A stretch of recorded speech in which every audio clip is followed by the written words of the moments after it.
Welcome to Neolife. We're going to fry fish without oil using our amazing electric skillet.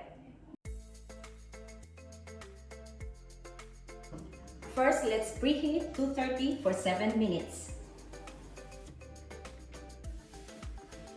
So that's 230. Make sure your fish is well dry, then season how you like. Today, I'm just gonna put salt, a little bit of salt. So now that it's hot, we're just gonna put our fish without oil. So next, we're gonna put the time in 15 minutes.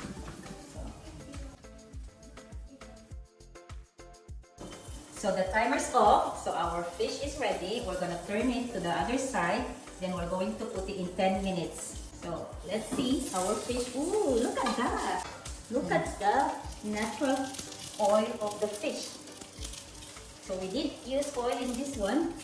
So we're gonna flip the fish into the other side using our turner.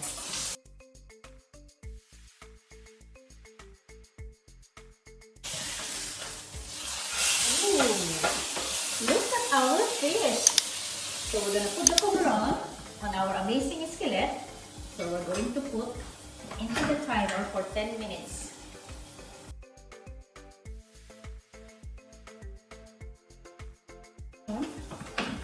In just 10 minutes, our fish will be ready. Just like that, our fish is done. We didn't even use any oil. Look at that. Only in Saladmaster.